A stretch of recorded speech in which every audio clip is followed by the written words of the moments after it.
What it do? Nah, man, it's like I feel like I put a disclaimer out there. I feel like I've put out a lot of personal information that maybe could be cringe. On top of not editing, because editing's my thing, and just talking too much. I feel like I'm talking too much. Just talking too much. I've said it before. I gotta be more structured. I gotta write it down. I gotta do some editing because perhaps I'm sharing too much insight into my personal life.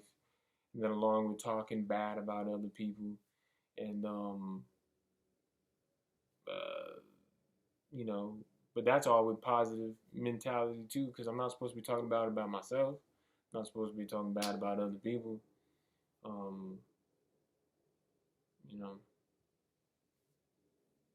my whole objective for this channel was really to uplift and say positive things, change the vocabulary and actions in myself. Because I was thinking, like, if I recorded myself all day, like, what would I really do?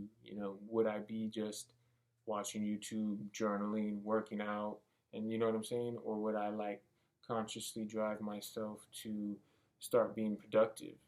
Because, like, I'm supposed to be recording myself more, but everything's going to be in steps. I'm got to get the equipment, um, software, whatever, what have you. I mean, that time it will come, but I just feel it like it's time to start having more structure to it. I like to freestyle, but it's got to be under a certain time limit. You got to talk on a subject, um, break it down, maybe have it written. You know, do some editing, put some cool stuff into it, just make a different dynamic. I know I can't just go on forever just talking like this and doing something. You know what I'm saying? Like, you gotta switch it up, you gotta do something. Make it interesting, good for the eye, people wanna watch it. And then, like, a lot of videos I'm just complaining or saying, oh, I did this wrong. But I guess that's really the objective, because at the point in my life when I started it, and even up to now, it's kind of like rock bottom for me, and like it's a mentality thing, and like the real thing is that, like, I'm so low in a place and have been, just starting to get out of it for like the last 5 years, 6 years, 7 years, ever since 2017, really, just being in a dark place, lost, just wandering in the wilderness, like in the Bible, children of Israel, just wandering for 40 years. How do you get lost in the wilderness for 40 years? You have a destination, the promised land. It took you 40 years to find it. Not even 10. Like, it took you 40 years. Message. And how many men hit their prime until 40, 45? And really, 45 is when you start changing, even metaphysically, right? You got to start treating your body differently by between 35, 45. Like, by 45, you need to be doing stuff completely differently than how you were doing it when you were 25, you know? So 20 years different. So when you're in your 40s, and Think and Grow Rich says that, like, men don't really even hit their prime until their 50s. A lot of people didn't hit the great idea, like the KFC man, or I think it was even, was it Edison or somebody else, bro? And there's a few people to mention that, like, they don't catch their break, so called. They don't get that spark that ignites the fire that rises their legacy, um, until their 50s and 60s, right? And a lot of men didn't get it right. Edgar Allan Poe, to reach that frequency to which we must find, to create this greatness. That's why some people think they have to be drunk or on drugs or smoke weed. Even a lot of your artists, your rappers, they say, "Oh, I gotta be high to write a rap or something." But what they're looking for is that zone, that fourth dimension, that frequency, because That's why we exercise. So that like when we address a problem, can't really figure it out, we go raise the blood oxidation, we raise our frequency up, we address that problem again in the view of our higher self from a different perspective, a different play field, that zone of genius. Genius is foreseeing something before it happens, and then it comes into fruition, and people will then realize it and say, "Oh, you're a genius. You saw this." But it's like when you told them before, like they didn't listen. They said you're crazy. Doesn't make sense.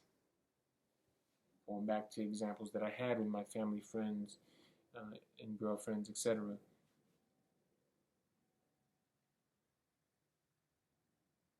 They're not going to see it. But then when the normal humans tell you your vision is out of whack or whatever, and then you fall, you falter. It takes that determination to keep going in what you believe in. Then they'll see, then they'll say, "Oh, he was right." Oh, then you'll become, you know, you say to yourself, "Someday I will prepare, someday my chance will come. I will prepare, someday my chance will come." And guess what? One day, every day became my chance. When you put yourself in that position and the tables turn and they have to come to you to borrow money, they have to come to you for advice, they have to call you to help them out of a situation. Are you going to bend and fold to them? Or are you going to be a true leader and say, "Hey, I can't do that right now. You can't just call on me and drag me away from my mission because I'm on mission, but I will come and save you at this time." Or, "Hey, can't do that right now. Listen, this is what you need to do." Boom. Or when they'll start asking you for advice and be like, "This is what I think you should do. You should do this." You don't go out trying to help other people when they're not asking for it. Let them come to you. And then if they don't want to follow it, be gone. That's what Bob Proctor said. He says if he has somebody he's trying to mentor, and he tells you to do something, and then you don't do it, he's like, "Well, get lost." You know. And that's how it is, bro. You have to have that drive. You have to be obsessed, have that focus to where it is all about that. All about that. That's kind of why I wanted to go into trucking, because I was like, I'll be in the same atmosphere of being alone, but I'll be making money because it's like, okay, it's time to drive. We drive. That's what I do now. I just drive around thinking out loud. Oh, I've seen people do it. You could do it. You could set up a camera or a $300 voice recorder and just record your conversations and whatever and just talk like I'm talking now. Do it on the road. I see myself always being productive, just doing what I do now. Make some content, read a book, do some journaling, do some research, do some investing, get more financially literate, learn history, do math, get an online education, do all that. But in the meantime, just drive. Because that's my main thing, is just, I'm always talking like this to myself, just talking like, "Oh, what do I do? Ooh, ah, ah." I'm thinking way, way, way too much. That's why I can go 2 weeks without a job, 2 months without a job. Because I'm thinking too much. Like analysis paralysis, but for life, bro. A decade. It's like that shit has got to end. That's why I was thinking either army or trucking. With the army, it's a bunch of people that have different mindsets and abilities, maybe different focuses, but one of the main things is the congruency of, being combat ready, being in a mindset. You know what I'm saying? That's why you need to be around your boys. Me personally, my boys go to the gym and they have kind of the same views as me, so much. I feel like that's hard to find, and the value in that. My dad was right in that degree that he's like, "You don't understand what you have, like who you surround yourself with, your top five." And my people, like, are great. Like, I love them. And a lot of people don't have that. And a lot of people don't even have friends, you know. But towards the same goal At least in that manner. At least have something. And I think fitness is the greatest of all. And they all want to do fitness to a certain degree. You know, even my friend, I was astonished. My best friend, I haven't seen him in the longest time, but you know, he hasn't worked out in years. But now, like everyone's saying, like, oh, he's been hitting the gym like consistently. I'm like, oh shit, you see. But it was inevitable for him to do it at least to some degree. You know, these guys don't look like superstars, but they're doing it right. But then it's up to you, it's up to me to be the leader and show and prove because I'm half-assed doing everything. I've been working out, but I don't look like a fucking lifter. You know, I don't look big. You know, and I told myself the other week, and I've known this for the last couple of years. It's like I like the recognition. I want people to say, "Yo, you know, you got big biceps." You know, it may start out immature, but then it can evolve to the real reason on this journey. You know, but that's what everything is, from the money to the physical, because you want to feel your best, look your best. You know, but if I really was trying to get it, then I would go to the gym every day. I got the pass, and I still haven't gone. Like, but once. And then I'm signing up for things that have like a 1 year commitment and then start messing up on it. The only thing is you can't do that with the rent. And then the girl's involved, so she's gonna make sure it happens, you know. But me, I gotta be independent. I gotta stand on business. I gotta be the leader no matter the environment. Because people say environment, but Big West says you change no matter the environment because they say, oh, only 7% make it. I'm the 7%. We gonna make it. Because it's our mentality. And if you can take that same mentality of a man who got out of prison with $200 and his mentality alone got him out of it on a trajectory, he said 5 years later we're already here. But it really happened in like 2.5 to 3. But it was 14-year progress. And I think about it like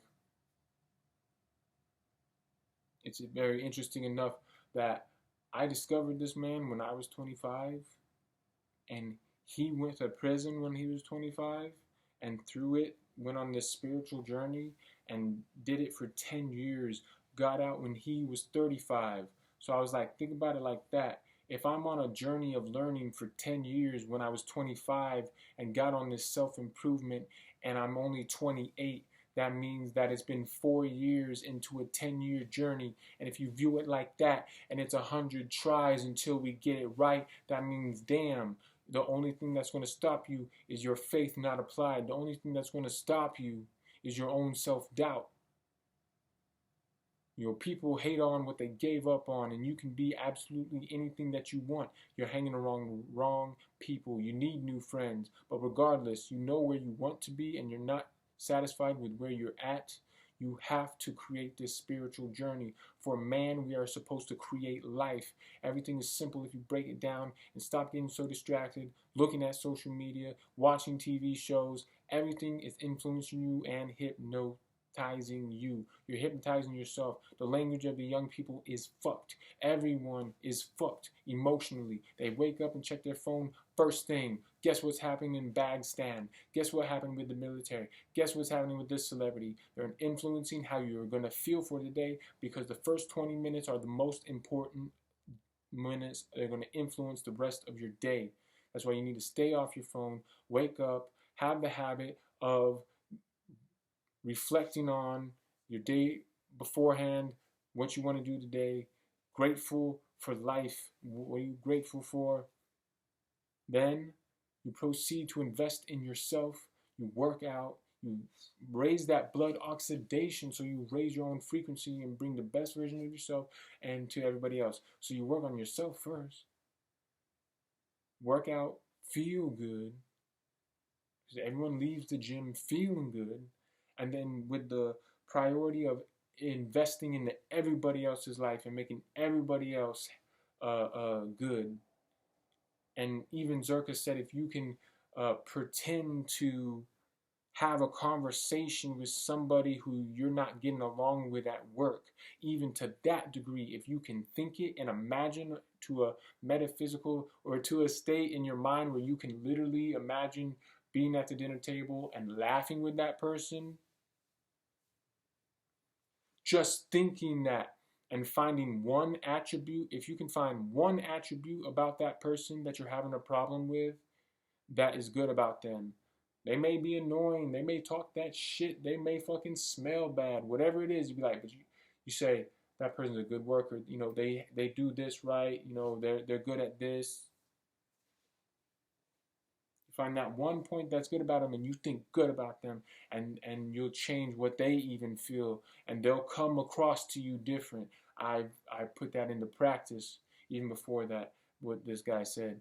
Like I heard it from somebody else. So this dude that I didn't think was cool, and he started talking shit all the time. I just imagine myself laughing with him, and that we got along. And then the next time he ever addressed me, his attitude was different. The frequency, we're too powerful, my friend.